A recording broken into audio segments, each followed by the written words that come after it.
जय मसीह के दोस्तों। आज हम बात करेंगे यीशु के जन्म से जुड़े एक अहम सवाल के बारे में।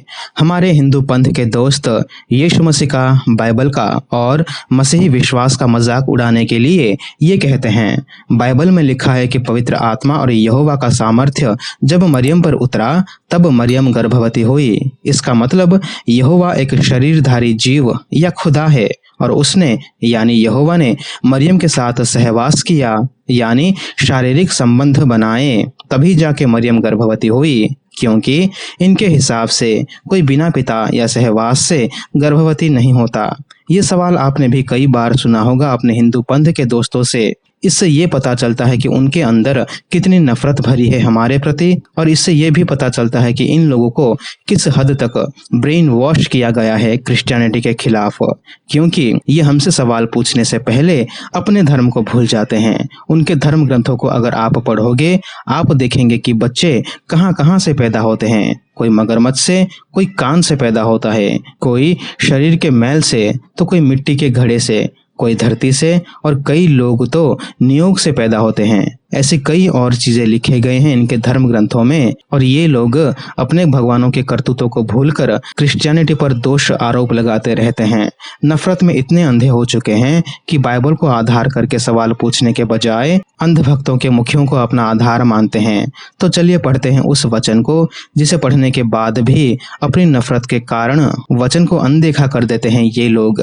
लूका 1 वचन 34 और 35।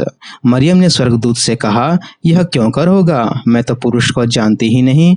स्वर्गदूत ने उसको उत्तर दिया कि पवित्र आत्मा तुझ पर उतरेगा और परम प्रधान की सामर्थ्य तुझ पर छाया करेगी, इसलिए वह पवित्र जो उत्पन्न होने वाला है परमेश्वर का पुत्र कहलाएगा। तो यहाँ जो लिखा है कि पवित्र आत्मा मरियम पर उतरेगी और परम प्रधान का सामर्थ्य जब मरियम पर छाया करेगी और यीशु पैदा होंगे, इनको लगता है कि ये शारीरिक संबंध बनाने के बारे में कहता है। मूर्खता और घटियापन की हद पार कर चुके हैं ये पंथ के लोग। चलिए देखते हैं बाइबल हमें क्या शिक्षा देता है कि आखिर ये पवित्र आत्मा की छाया या परम प्रधान जब किसी पर उतरता है तो क्या वो शारीरिक संबंध बनाना होता है या कुछ और होता है। पढ़ते हैं न्यायों की किताब 3 वचन 10। उसमें यहोवा का आत्मा समाया और वह इजरायलियों का न्यायी बन गया और लड़ने को निकला, और यहोवा ने आराम के राजा कुशनी शतेम को उसके हाथ में कर दिया और वह कुशनी शतेम पर जयवंत हुआ। तो जब यहोवा का आत्मा ओथनिएल जो कानेज का बेटा और कालेब का छोटा भाई था, उस पर जब यहोवा का आत्मा आया, वो पराक्रमी हुआ और इजरायली लोगों को परमेश्वर की ओर लाने लगा। वो पहला जज यानी न्यायी था जिसने 40 साल तक इजरायली लोगों को सही रास्ते पर, धर्म के रास्ते पर रखा। तो क्या यहाँ यहोवा ने ओथनिएल के साथ कोई शारीरिक संबंध बनाया, या कहीं पर भी आपको ऐसा लगता है कि ये शारीरिक संबंध बनाने की ओर इशारा करता है? नहीं, लेकिन इन नफरत करने वालों को ऐसा ही लगता है, क्योंकि इनके गुरुओं को बाइबल का बी भी नहीं पता होगा, लेकिन बाइबल के विरुद्ध सवाल उठाएंगे बिना उस वचन को समझे।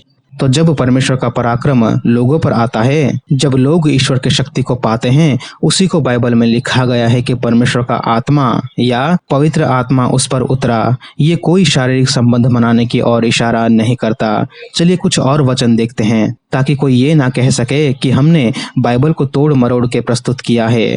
न्यायों की किताब 14 वचन 6। तब यहोवा का आत्मा उस पर बल से उतरा, और यद्यपि उसके हाथ में कुछ न था तो भी उसने उसको ऐसा फाड़ डाला जैसा कोई बकरी का बच्चा फाड़े। अपना यह काम उसने अपने पिता व माता को न बतलाया। यहाँ हमने पढ़ा कि जब परमेश्वर यानी परम प्रधान का आत्मा एक और जज यानी न्यायी जिनका नाम है सैमसन उन पर उतरा, तब उसने शक्ति पाया और शेर को एक बकरे के बच्चे की तरह अपने हाथों से फाड़ दिया। पहला शमूएल 10 वचन 10। जब वे उधर उस पहाड़ के पास आए तब नबियों का एक दल उसको मिला, और परमेश्वर का आत्मा उस पर बल से उतरा और वह उसके बीच में नबूवत करने लगा। यहाँ पर हमने देखा कि जब यहोवा का आत्मा नबियों में उतरा, उन्होंने भविष्यवाणी कहना शुरू किया। यशायाह 11 वचन 1 से 6।